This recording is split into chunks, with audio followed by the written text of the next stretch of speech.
Il est tout pile 8h30 sur Style FM et vous le savez, chaque lundi à cette heure-ci on parle de football américain avec les Dragons du Poitou, les Dragons de Poitiers plus exactement, que l'on retrouve ce matin représentés par le président de l'association du club de football américain de Poitiers, Guillaume, qui est avec nous. Guillaume, bonjour. Bonjour. Alors, merci d'être avec nous ce matin pour reparler une nouvelle fois football américain. Je le rappelle, on suit l'équipe des Dragons de Poitiers sur Style FM, les résultats régulièrement quand il y a match, puisque l'équipe ne joue pas tous les week-ends. On fait en attendant un point sur ce sport et les règles du jeu, mais aussi d'autres résultats dans d'autres championnats, ce qui sera sans doute le cas aujourd'hui. Enfin, on va parler de résultats plus ou moins pour notre région, pour la poule de Poitiers quand même, il me semble, Guillaume. Oui, déjà, hier, se jouait la poule A, donc Sud, la poule de Poitiers. Donc, Poitiers jouait pas parce qu'ils étaient exemptés cette semaine. Par contre, les 4 autres équipes jouaient. Donc les Devils de Senon, ils sont allés s'imposer sur le terrain des Hornets de Cannes, donc 15-12. Ainsi que les Lions de Bordeaux qui se sont imposés donc 14-0 sur le terrain des Absents de Biarritz. Aïe, ça fait mal ça. Oui, ça fait mal, on sait que Lyon, donc Bordeaux, on a pu l'affronter, enfin, quand on les a affrontés, nous, Poitiers, on a vu qu'ils avaient une grosse défense. Et donc ça s'est confirmé une fois de plus à Biarritz où ils ont pas encaissé un seul point. Donc, ce qui fait que, après, au niveau du championnat, ce qui fait que les Devils de Senon sont premiers, donc avec un match d'avance avec 3 victoires et une défaite. Après, deuxième, donc les Dragons de Poitiers ainsi que les Lions de Bordeaux qui se suivent, donc avec seulement 3 matchs joués, avec 2 victoires et une défaite. Ensuite, quatrième, les Atlantes avec une victoire et 2 défaites. Et enfin, les Hornets, donc dernier, avec 0 victoire et 3 défaites pour 3 matchs joués. Alors, on peut préciser peut-être que Poitiers jouera prochainement contre La Rochelle. C'est le week-end prochain, Guillaume ?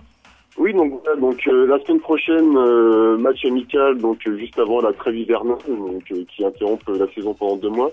Donc les Dragons de Poitiers jouent à domicile face aux Sea Devils de La Rochelle.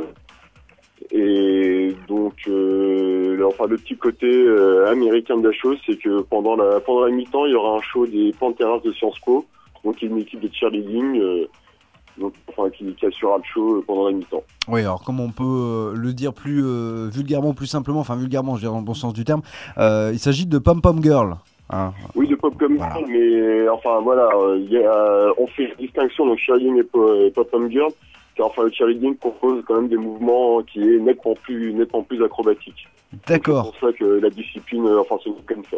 D'accord, non mais moi je dis ça parce que si tu veux, moi maintenant je vais réussir grâce à toi à faire la différence, mais jusque là c'était pas le cas, et du coup c'est vrai que c'est ce qu'on peut appeler des fois un peu rapidement aussi, c'est vrai, des pom-pom girls, mais tu fais bien de le préciser, donc il y a une petite différence entre les deux. Alors soyez présents si vous le souhaitez pour assister à ce show et soutenir l'équipe des Dragons de Poitiers, ce sera donc le week-end prochain.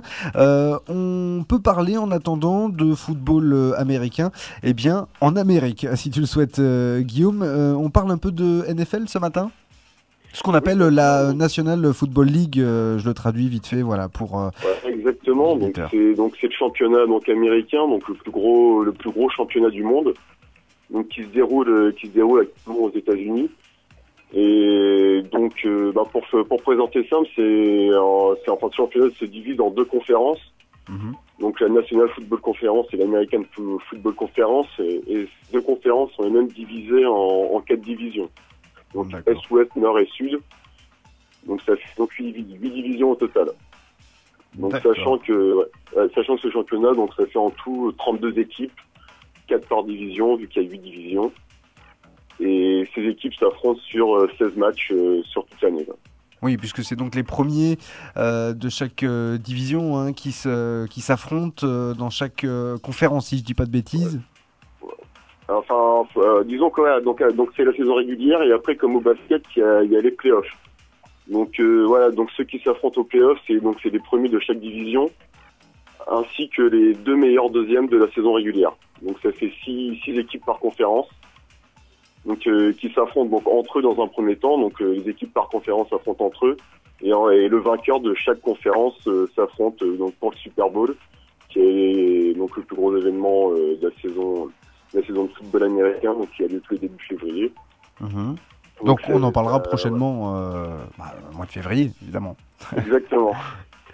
Oui, gros événement sportif aux États-Unis. Je me demande même si ça dépasse pas le basket, non, en termes d'audience et d'attraction. En termes de si, ça, enfin c'est en événement annuel, c'est l'un des plus gros des plus gros mondiaux. Ça tourne autour de 180 millions au niveau des spectateurs chaque année. Ah ouais, quand même, c'est pas mal. Dans le monde. En effet. Ouais, enfin, bon, ok, on en parlera prochainement donc au mois de février de ce Super Bowl. On peut peut-être parler, avant de se quitter rapidement, Guillaume, des joueurs français en NFL. Enfin, il me semble qu'il y a bien des joueurs français qui jouent aux États-Unis. Eh ben non, justement, enfin il y en a très peu depuis 20 ans en fait, il y a que 4 joueurs français qui ont évolué en NFL. Et donc le dernier c'est Sébastien Sejean, donc et le dernier en date de 2008. Donc ça fait 6 ans qu'on n'a pas un seul français qui joue en NFL. Donc le premier ça a été Richard Tardif. Ensuite il y a eu Marc-Angelo Souma qui est l'actuel président de la Fédération française de football américain. Et le troisième, Philippe Gardan, qui commente les matchs de football américain sur Bein Sport.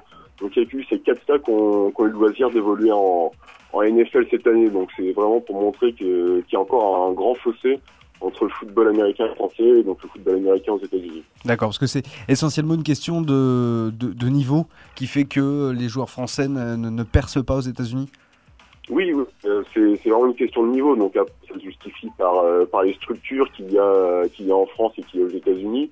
Ensuite de la culture. Donc les athlètes de haut niveau se dirigent peut-être, chez nous plus vers le rugby que le football américain. Mais en tout cas, oui, c'est vraiment une question de niveau. Ouais. D'accord. Bon, on aura l'occasion de reparler prochainement de la NFL, la National Football League aux États-Unis. En attendant, la semaine prochaine, on s'intéressera évidemment aux résultats des Dragons qui affronteront La Rochelle. Merci beaucoup, Guillaume, président du club des Dragons de Poitiers, club de football américain Poitevin, d'avoir été avec nous ce matin sur CIL FM. De rien, bonne journée. Merci à tous et à bientôt.